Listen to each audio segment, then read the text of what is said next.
हरे कृष्णा। जय श्री हरि। फाल्गुन मास के शुक्ल पक्ष की एकादशी तिथि के दिन जो एकादशी मनाई जाती है उसे हम आंवला की एकादशी या फिर रंगभरी एकादशी कहते हैं। इस दिन शादी के बाद पहली बार भगवान शिव जी माता पार्वती को काशी में लेकर आए थे और काशी में माता पार्वती और भगवान शिव जी का रंगों के द्वारा स्वागत किया गया। इसीलिए ही इस दिन रंगभरी एकादशी मनाई जाती है। इस दिन रंगभरी एकादशी की कथा का पाठ करने से भगवान श्री हरि विष्णु और शिव शिवा की कृपा भी प्राप्त होती है। साथ ही मनुष्य की सभी प्रकार की मनोकामनाएं पूर्ण होती है। तो आइए पूरी श्रद्धा और प्रसन्नचित मन से इन कथाओं को सुनते हैं। युधिष्ठिर ने कहा कि हे श्री कृष्ण, अब आप मुझे फाल्गुन मास के शुक्ल पक्ष की जो एकादशी है उसका महात्म्य बताने की कृपा कीजिए। तब भगवान श्री कृष्ण बोले कि हे महाभाग धर्मनंदन, सुनो, मैं तुम्हें वह प्रसंग सुनाता हूँ जो कि राजा माधानता के पूछने पर महर्षि वशिष्ठ जी ने उनसे कहा था। फाल्गुन मास के शुक्ल पक्ष की इस एकादशी का नाम आमलकी एकादशी है। आमलकी महान वृक्ष है जो कि सभी प्रकार के पापों का नाश करने वाला है। भगवान विष्णु के थूकने पर उनके मुख से चंद्रमा के समान एक कांतिवान बिंदु प्रकट हुआ। वह बिंदु पृथ्वी पर गिरा और उसी से आंवले का महान वृक्ष उत्पन्न हुआ। फिर आगे भगवान श्री कृष्ण कहते हैं कि हे युधिष्ठिर, आंवले का वृक्ष भगवान श्री हरि विष्णु को अत्यधिक प्रिय है।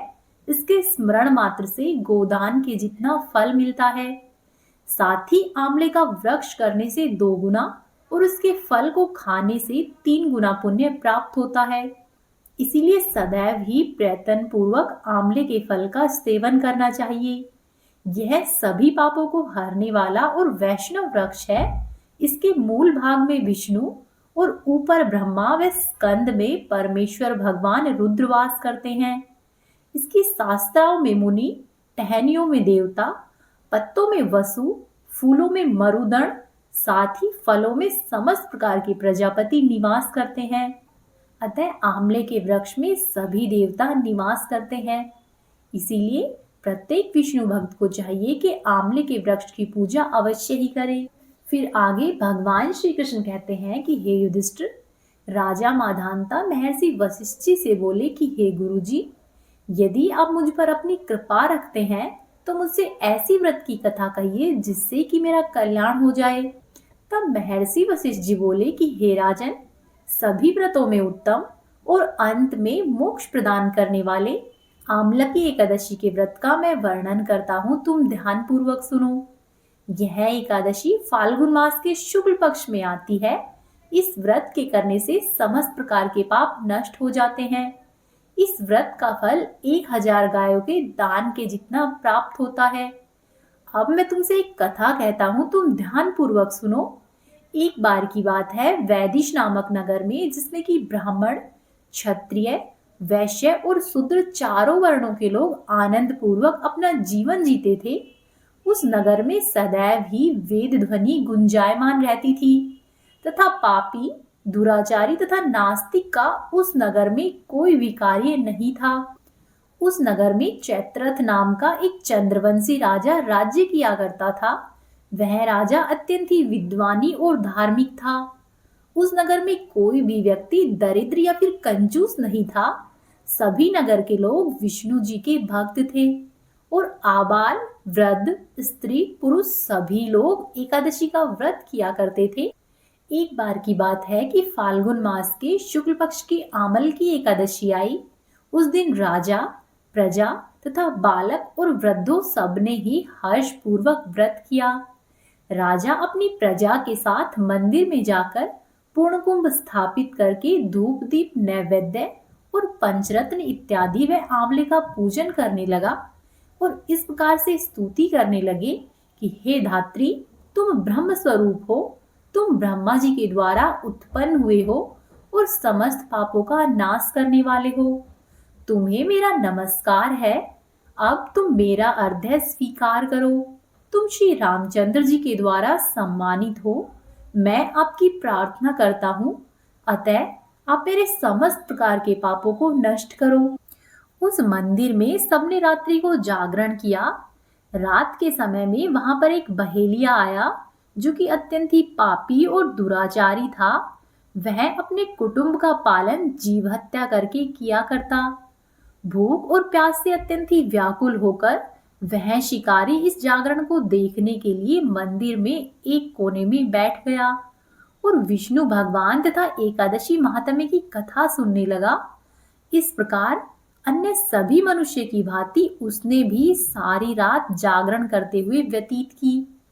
प्रातःकाल होते ही सभी लोग अपने घर पर चले गए। तब वह शिकारी भी अपने घर पर चला गया। घर पर जाकर उसने भोजन किया। कुछ समय के बाद ही उसकी मृत्यु हो गई। मगर उस आमलकी एकादशी के व्रत तथा जागरण से उसने राजा विदुरथ के घर में जन्म लिया। उस समय उस बहेलिये का नाम वसुरथ रखा गया। युवा होने पर वह चतुरांगिनी सेना के सहित धन और धान्य से युक्त होकर 10,000 गांवों का पालन करने लगा। वह तेज में सूर्य के समान, कांति में चंद्रमा के समान और वीरता में भगवान विष्णु के समान और क्षमा करने में वह पृथ्वी के समान था। वह अत्यंत ही धार्मिक, सत्यवादी, कर्मवीर और भगवान श्री हरि विष्णु का भक्त था। वह प्रजा का समान भाव से पालन किया करता। दान देना उसका नित्य ही कर्तव्य था। एक दिन की बात है कि वह राजा शिकार खेलने के लिए गया। देवयोग से वह अपना मार्ग भूल गया और दिशा का ज्ञान नहीं रहने के कारण उसने उसी वन में एक वृक्ष के नीचे सोना तय किया। जब वह सो रहा था तो थोड़ी ही देर के बाद पहाड़ों पर मलय छा गए और राजा को अकेला देखकर मारो मारो इस प्रकार से कहने लगे और राजा की ओर दौड़ पड़े। वे मलेच्छ कहने लगे कि इस दुष्ट राजा ने हमारे माता, पिता, पुत्र पौत्र आदि अनेक संबंधियों को मार डाला है तथा देश से भी निकाला दिया है। अतः इसको अवश्य ही मारना चाहिए। ऐसा कहकर वे सभी मलेच्छ उस अकेले राजा को मारने के लिए दौड़ पड़े और अनेक प्रकार के अस्त्र व शस्त्र उस राजा के ऊपर फेंकने लगे। वे सभी अस्त्र शस्त्र जब राजा के शरीर पर गिरते तो गिरते ही तुरंत ही नष्ट हो जाते और उनका वार पुष्प के समान प्रतीत होता। अब उन मलेच्छों के अस्त्र शस्त्र उल्टा उन्हीं पर प्रहार करने लगे, जिससे कि वे सभी मूर्छित होकर गिरने लगे। उसी समय राजा के शरीर से एक दिव्य स्त्री उत्पन्न हुई। वह स्त्री अत्यंत ही सुंदर होते हुए भी उसकी भ्रुकुटी टेढ़ी थी। उसकी आंखों से लाल लाल अग्नि निकल रही थी। वह दूसरे काल के समान ही जान पड़ती थी। वह स्त्री मलेच्छों को मारने दौड़ी और थोड़ी ही देर में उसने सभी मलेच्छों को काल के गाल में पहुंचा दिया। जब राजा सोकर उठा तो उसने मलेच्छों को मरा हुआ देखकर कहा कि इन शत्रुओं को किसने मारा है और इस वन में मेरा हित चाहने वाला कौन है। वह राजा ऐसा विचार कर ही रहा था कि तभी आकाशवाणी हुई कि हे राजन, इस संसार में विष्णु भगवान के अतिरिक्त तेरी सहायता और कौन कर सकता है। इस आकाशवाणी को सुनकर राजा अपने राज्य में आ गया और प्रसन्नता पूर्वक पूरी प्रजा का सुखपूर्वक पालन करते हुए राज्य किया। तब महर्षि वशिष्ठ जी बोले कि हे राजन, यह आमलकी एकादशी व्रत का प्रभाव था। जो भी मनुष्य इस आमलकी एकादशी के व्रत को करते हैं वे प्रत्येक कार्य में सफल होते हैं और अंत में भगवान विष्णु के लोक यानी कि वैकुंठ लोक में चले जाते हैं। फिर भगवान श्री कृष्ण कहते हैं कि हे युधिष्ठिर, इस प्रकार से आमलकी एकादशी के व्रत का महात्म्य और संपूर्ण कथा मैंने तुम्हें विस्तार पूर्वक कह सुनाई है। यह व्रत 1000 अश्वमेध यज्ञ के समान पुण्य देता है। साथ ही इस व्रत को करने से मनुष्य की सभी प्रकार की मनोकामनाएं शीघ्र ही पूर्ण होती है। एक बार प्रेम पूर्वक बोले श्री हरि विष्णु भगवान की जय, एकादशी माता की जय, तुलसी माता की जय। अब आप सुनिए एकादशी माता और राजा की छोटी बेटी की कहानी। एक बार की बात है, एक राज्य में एक राजा राज करता था। वह राजा बहुत ही बुद्धिमान और बलशाली था। साथ ही साथ वह अपनी प्रजा से पुत्र की ही तरह प्रेम करता था। सबका बहुत ही अच्छे से ध्यान रखता। प्रजा भी अपने राजा से बहुत प्रसन्न थी। राजा की 2 बेटियां थी। राजा अपनी दोनों बेटियों से बहुत प्रेम करता। राजा की छोटी बेटी दिखने में बहुत सुंदर थी, साथ ही आकर्षक भी थी। वहीं राजा की बड़ी बेटी छोटी बेटी के मुकाबले में थोड़ी कम सुंदर थी। राजा की छोटी बेटी ग्यारस माता की पूजा किया करती, साथ ही उसका व्यवहार भी सभी लोगों के प्रति बहुत अच्छा था। इस वजह से सभी लोग राजा की छोटी बेटी को अधिक प्रेम किया करते और उसकी बहुत अधिक प्रशंसा भी किया करते। राजा भी अपनी छोटी बेटी को बड़ी बेटी से अधिक प्रेम करता, जिसके कारण राजा की बड़ी बेटी को अपनी बहन से नफरत होने लगी। धीरे धीरे दिन बीतते गए और राजा की दोनों बेटियां बड़ी हो गई। तभी एक पड़ोसी राज्य में रहने वाला राजकुमार राजा की बड़ी बेटी के लिए रिश्ता लेकर आया। लेकिन जैसे ही उस राजकुमार ने राजा की छोटी बेटी को देखा, तो उस राजकुमार को पहली नजर का ही प्रेम हो गया। राजकुमार ने राजा से प्रस्ताव रखा कि मैं आपकी बड़ी बेटी से नहीं, मैं आपकी छोटी बेटी से विवाह करना चाहता हूँ। राजा ने भी इस प्रस्ताव को सहर्ष स्वीकार कर लिया, परंतु राजा की बड़ी बेटी यह देखकर अपनी बहन से और अधिक ईर्ष्या करने लगी। अब तो उसने अपनी बहन को अपना सबसे बड़ा दुश्मन मान लिया। राजा की बड़ी बेटी ने अपनी छोटी बहन से बदला लेने का निर्णय किया, जिसके लिए उसने अपनी छोटी बहन को मारने की योजना बनाई। राजा की बड़ी बेटी ने अपनी छोटी बहन को मारने के लिए सबसे पहले जहर मिलाकर एक लड्डू बनाया और अपनी बहन से कहा कि बहन, ये प्रसाद है, इसे ग्रहण करो। राजा की छोटी बेटी ने उसे खा लिया और एकादशी माता की कृपा से उसे कुछ भी नहीं हुआ। यह देखकर बड़ी बहन बहुत ही आश्चर्यचकित हुई, लेकिन उसने हार नहीं मानी। और फिर कुछ दिनों के बाद जब राजा की छोटी बेटी अपने कक्ष में सो रही थी, तब राजा की बड़ी बेटी ने एक मटके में सांप रखकर अपनी बहन के कमरे में छोड़ दिया। लेकिन सांप ने भी छोटी बेटी को कुछ नहीं कहा, वह चुपचाप चला गया। उसके बाद बड़ी बहन ने अपनी छोटी बहन से कहा कि चलो बहन, आज हम लोग कुएं से पानी लेकर आते हैं। ऐसा कहकर दोनों ही कुएं से पानी लाने के लिए गई। कुएं के पास पहुंचकर बड़ी बहन ने छोटी बहन को कुएं के अंदर धक्का दे दिया, परंतु एकादशी माता की कृपा से उसे कुछ नहीं हुआ। सकुशल वह बाहर आ गई। उधर बड़ी बहन हर बार असफल हो जाने के कारण बहुत क्रोधित होती जा रही थी और फिर उसने एक दिन अपनी बहन से ही पूछने का निश्चय किया। वह अपनी बहन के पास आई और कहने लगी कि मेरी प्यारी बहन, तुमको पता है भगवान ने सबकी मृत्यु तय करके रखी है और किस तरह से उसकी मृत्यु होगी यह भी तय किया है। तब राजा की छोटी बेटी बोली कि हाँ बहन, मुझे पता है। तब बड़ी बहन बोली कि क्या तुम्हें ये पता है तुम्हारी मृत्यु किस तरह होगी? तब राजा की छोटी बेटी बोलती है, हाँ बहन, मेरी मृत्यु वह जो तोता है, उस तोते के गले में जो हार है उसकी वजह से होगी।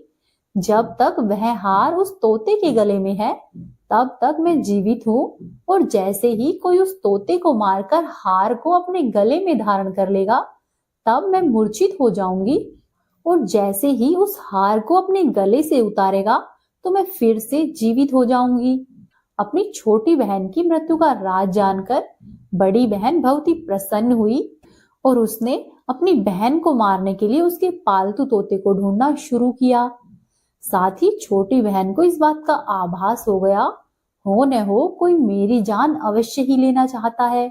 इसीलिए वह अपने पिताजी के पास गई और उसने अपने पिताजी से कहा कि पिताश्री, मेरी मृत्यु के बाद आप मुझे जलाइएगा मत, बल्कि मुझे अपनी पुरानी वाली हवेली में एक पलंग पर लिटाकर छोड़ दीजिएगा।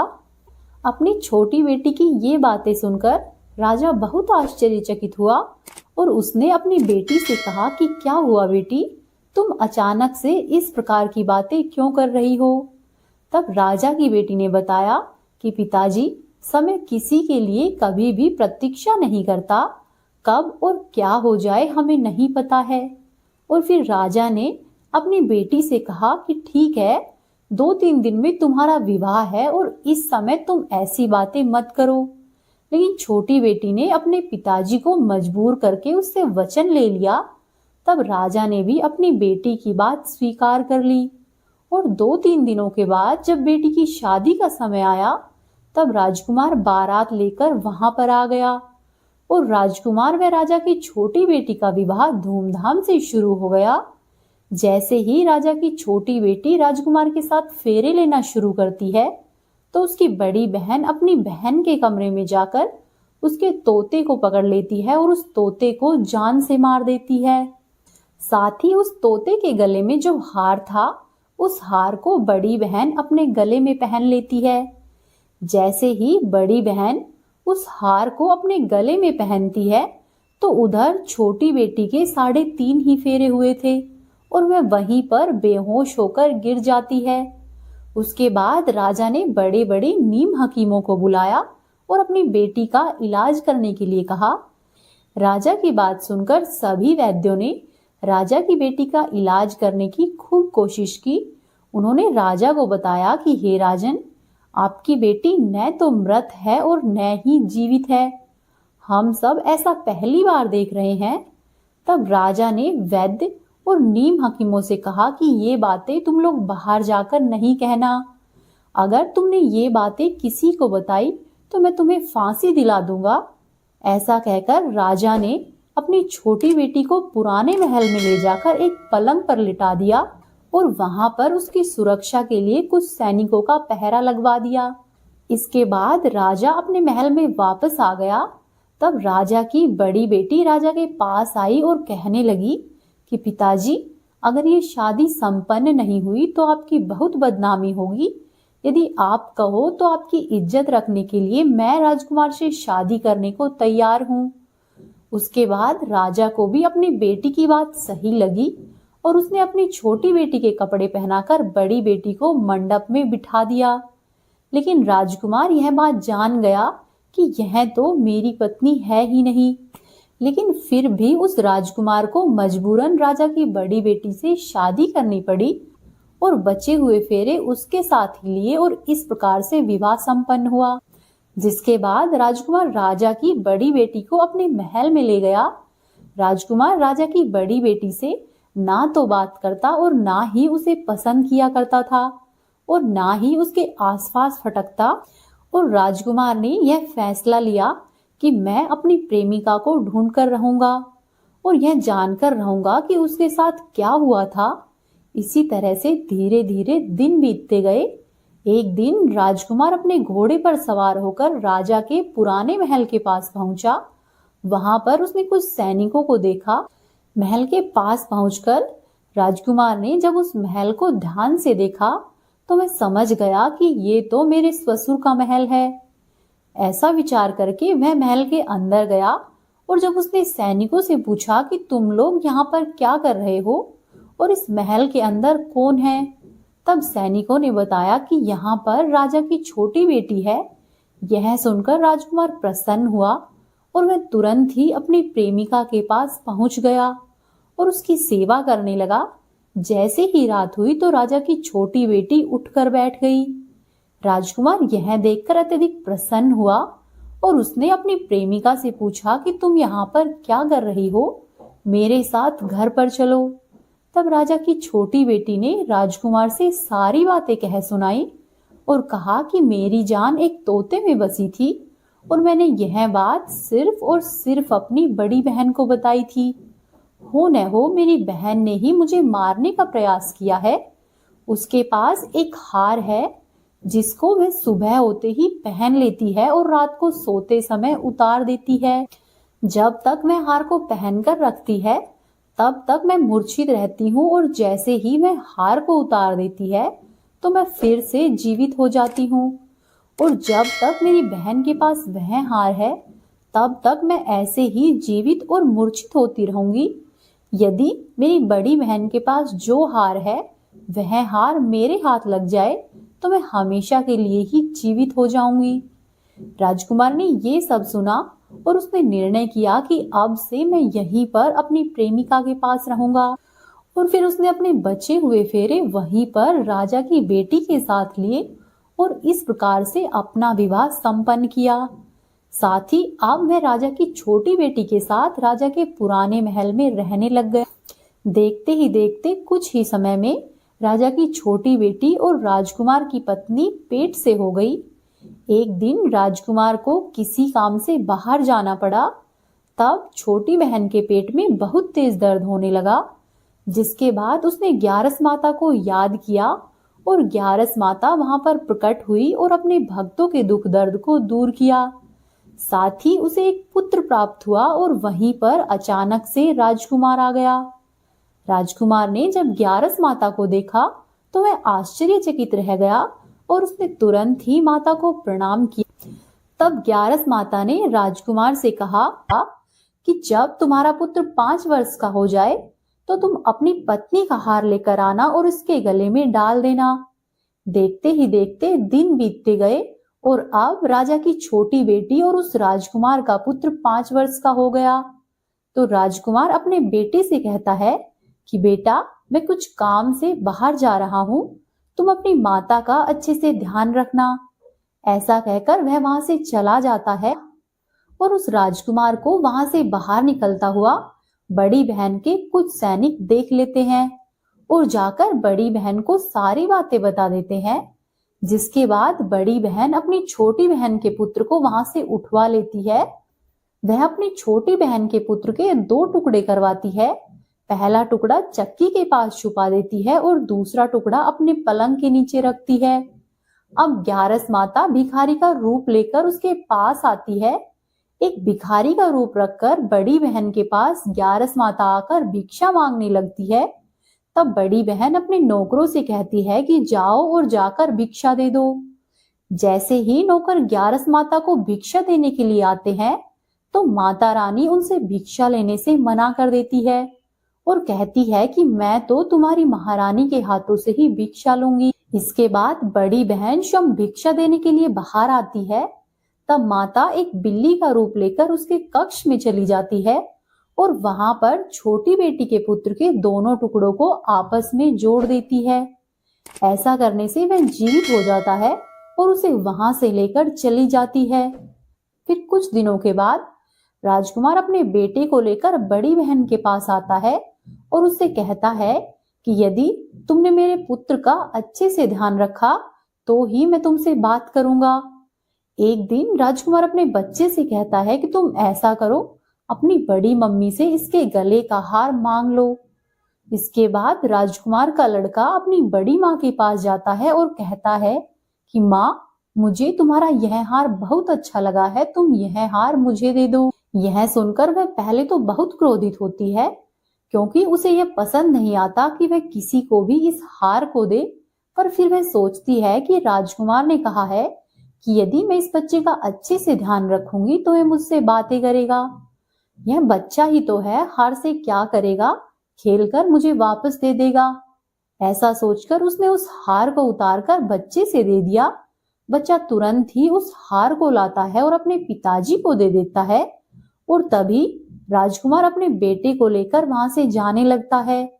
साथ ही बड़ी बहन से कहता है कि तुम हमारे लिए खाना बनाकर रखना, मैं शाम को आकर तुम्हारे साथ खाना खाऊंगा। ऐसा कहकर मैं अपने बेटे और हार को लेकर छोटी बहन के पास जाता है। जब वह राजा की छोटी बेटी के पास पहुंचता है तो उससे हार पहना देता है। साथ ही अब वह हमेशा के लिए ठीक हो जाती है। फिर वह राजकुमार और राजा की छोटी बेटी राजा के पास जाते हैं और उससे सारी बातें कह सुनाते हैं। यह सुनकर राजा अपनी बड़ी बेटी की करतूतों से बहुत क्रोधित होता है। साथ ही अपनी परवरिश को भी दोष देने लगता है और राजकुमार को आदेश देता है कि अब से तुम मेरी छोटी बेटी के साथ ही हमेशा के लिए रहोगे, बड़ी बेटी से तुम्हारा कोई वास्ता नहीं होगा।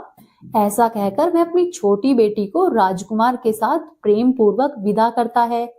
साथ ही अपनी बड़ी बेटी को घर पर बुलाकर उसे उचित दंड देता है। इस तरह से ग्यारस माता की कृपा से छोटी बेटी के जीवन में जितने भी मुश्किलें आई, सब मुश्किलें ग्यारस माता की कृपा से दूर होती गई। हे ग्यारस माता, जैसे आप राजा की छोटी बेटी पर प्रसन्न रही है, वैसे ही हम सभी पर रहना। इस कहानी को कहने वाले, सुनने वाले और होकारा भरने वाले सब पर अपनी दया दृष्टि बनाकर रखना, सबका भला करना। बोलो ग्यारस माता की जय, तुलसी माता की जय, श्री हरि विष्णु भगवान की जय। अब आप सुनिए तुलसी माता की कहानी।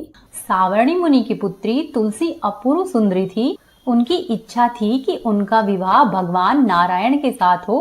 इसीलिए इस इच्छा को पूरा करने के लिए तुलसी जी ने श्री नारायण की तपस्या बद्री वन में की।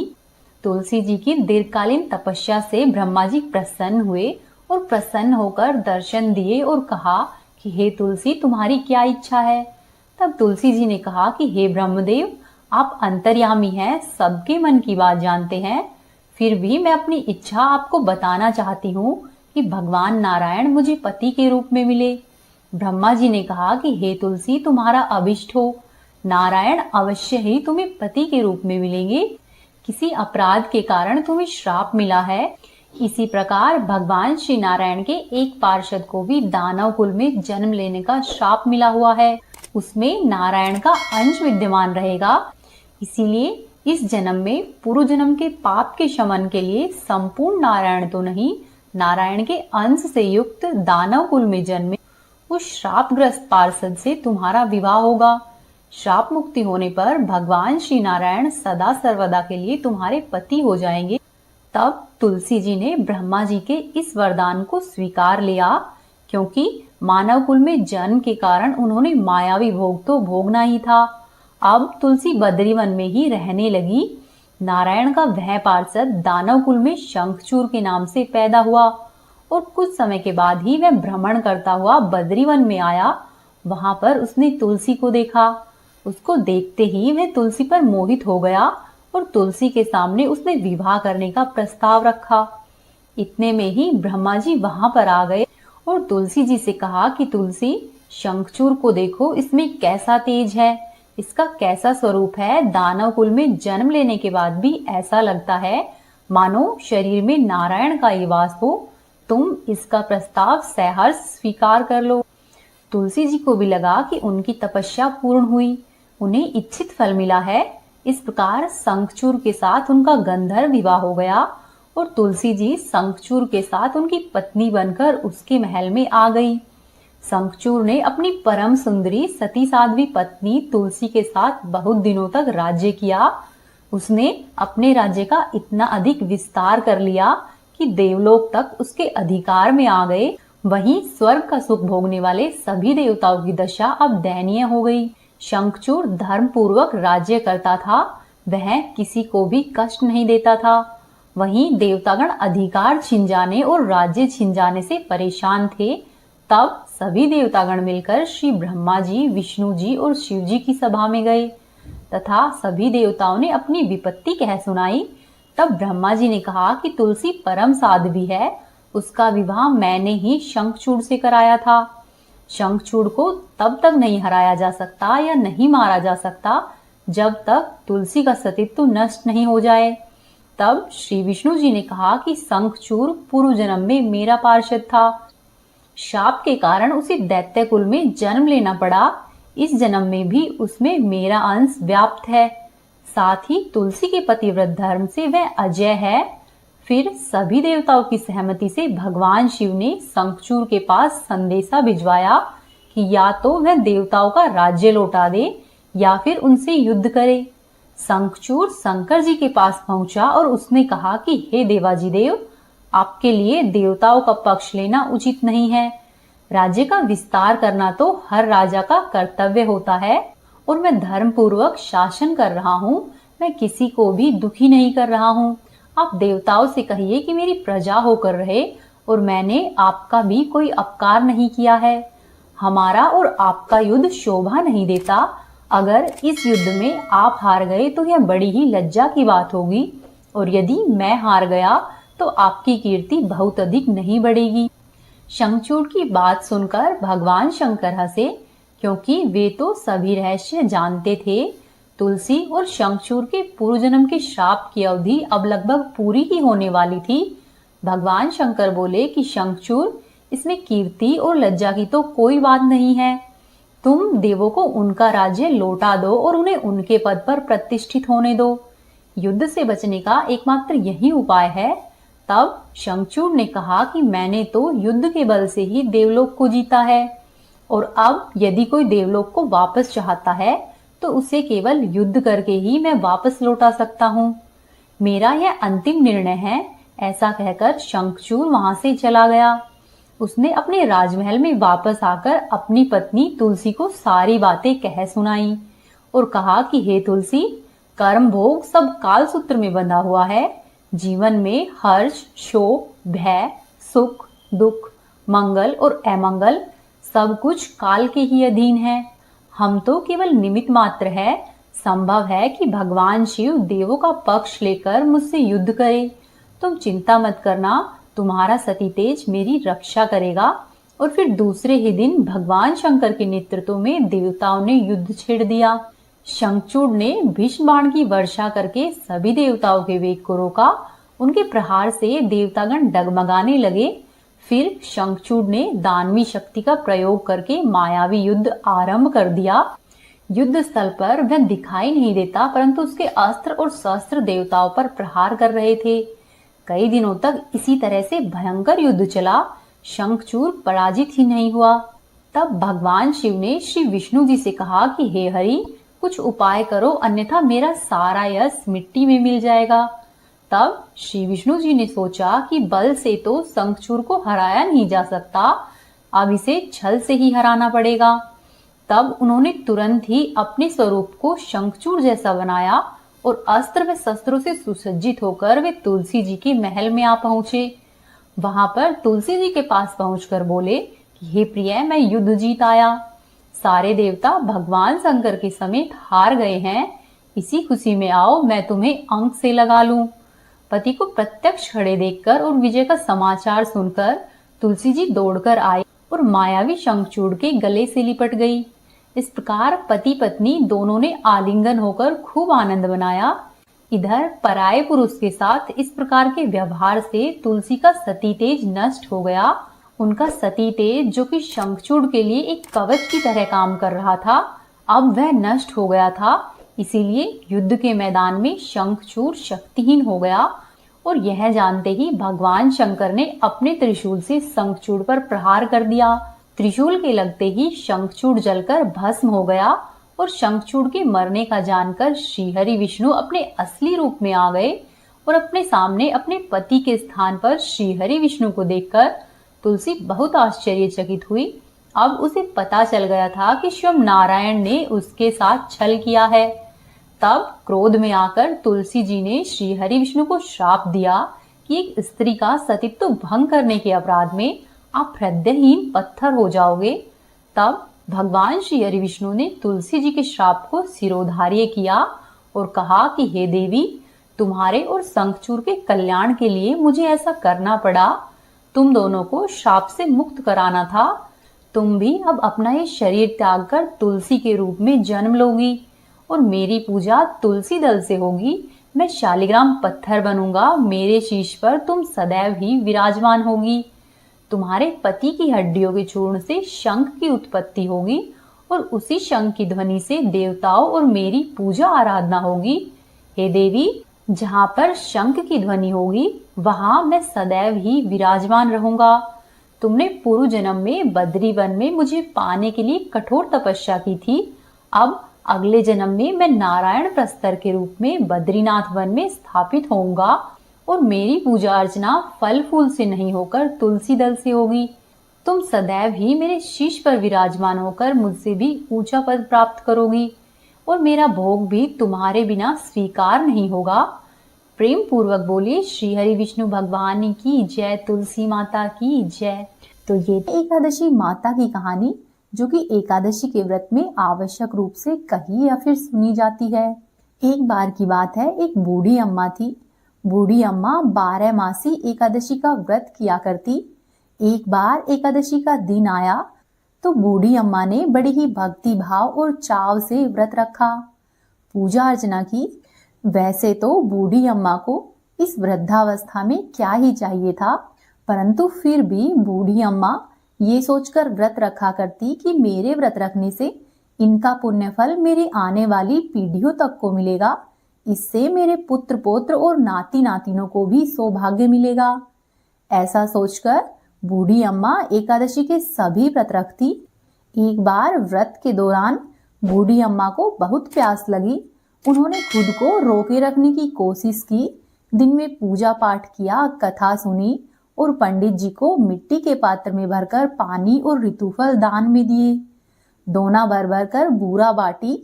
उन्हें गर्मी के कारण बहुत अधिक बेचैनी हो रही थी। इस कारण से बड़ी देर तक बूढ़ी अम्मा पानी में बैठी रही, पानी के कुल्ले करती रही, मुंह धोती रही, परंतु पानी नहीं पीती। धूप बहुत तेज पड़ रही थी, इस कारण से उनका मुंह बार बार सूख रहा था और बूढ़ी अम्मा की बेचैनी बढ़ती जा रही थी। एक तो बुढ़ापा और दूसरी इतनी भयंकर गर्मी। वृद्धावस्था की स्थिति तो कुछ और ही होती है। जैसे तैसे करके रो धोकर बूढ़ी अम्मा का दिन तो कट गया, परंतु अब उनके सामने पूरी रात पहाड़ के समान थी। उसे काटना उन्हें बड़ा ही कठिन लग रहा था। खटिया पर पड़ी हुई थी, परंतु फिर भी अम्मा को शांति नहीं मिल रही थी। वे बार बार करवट बदलती रही। अनेक बार वे बाहर जाती और फिर से भीतर आ जाती। उन्हें न तो घर के अंदर शांति मिलती, न ही घर के बाहर। वे पड़े पड़े एकादशी माता का स्मरण करती रही और कहती कि हे माता, आप मेरी लाज रखिएगा, आप ही मुझे शक्ति दे दीजिएगा, जिससे कि मैं भली भांति अपने व्रत को पूरा कर सकूं और फिर ये पहाड़ की सी रात शांतिपूर्वक बीत जाए। इस तरह से बूढ़ी अम्मा एकादशी माता से प्रार्थना करती रही, परंतु प्यास के कारण उनकी बेचैनी बढ़ती ही गई। उन्होंने धैर्य रखने का बहुत प्रयास किया, किंतु अंत में उनकी सहनशीलता टूट गई और वे घबराकर एकदम जोर से चिल्ला पड़ी कि बचाओ बचाओ। अम्मा का चिल्लाना सुनकर परिवार के सभी लोग आ गए। उसके बेटे, पोते, बहुए और अड़ोसी पड़ोसी सभी इकट्ठे हो गए। खटिया के समीप आकर उन्होंने पूछा कि अम्मा क्या हो गया, आप क्यों चिल्ला रहे हो? आप इस वृद्धावस्था में इतना कठिन व्रत क्यों कर रहे हो? तब अम्मा के पड़ोसियों ने भी कहा कि अम्मा, व्रत रखने की एक उम्र होती है, तुम इस उम्र में व्रत क्यों रख रही हो?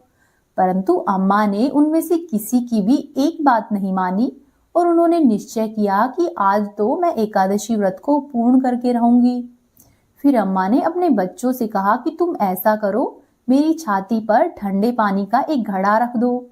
अम्मा के बच्चों ने वैसा ही किया, पानी का घड़ा रख दिया।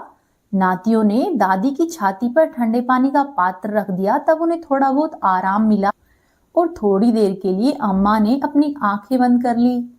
एकादशी माता ने सोचा कि ये बूढ़ी अम्मा तो बहुत कठोर है, जरा जाकर इसकी परीक्षा लेती हूँ। ऐसा सोचकर एकादशी माता आधी रात को मुर्गा बनकर टेर लगाने लगी। मुर्गे की आवाज सुनकर दादी अम्मा जल्दी से उठी और बाहर जाकर आसमान की ओर देखा, किंतु आसमान में उन्हें कहीं भी प्रातःकालीन तारे नहीं दिखाई दिए। अम्मा सोचने लगी कि ये मुर्गा क्यों और कैसे बोल गया, परंतु उन्होंने फिर भी अपने व्रत का पारण नहीं किया। अब अम्मा का मन थोड़ा विचलित होने लगा। अंत में उन्होंने निश्चय किया कि मैं अपना व्रत नहीं छोड़ूंगी, चाहे मेरे प्राण ही क्यों न निकल जाए। ये सोचकर वे फिर से अपनी खटिया पर पड़ गई। थोड़ी देर बाद एकादशी माता ने फिर से उसकी परीक्षा लेनी चाहिए।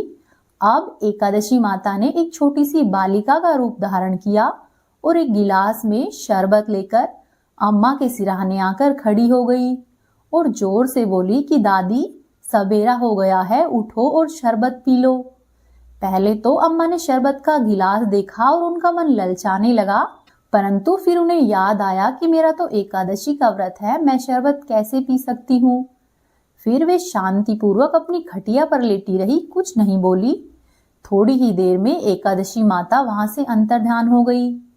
फिर थोड़ी देर बाद अम्मा को ऐसा लगा कि जैसे किसी ने उसे कुएं में पटक दिया हो, पर अम्मा बड़ी देर तक उस कुएं के अंदर हाथ पैर चलाती रही, किंतु उन्होंने अपने मुंह में पानी की एक बूंद भी नहीं जाने दी।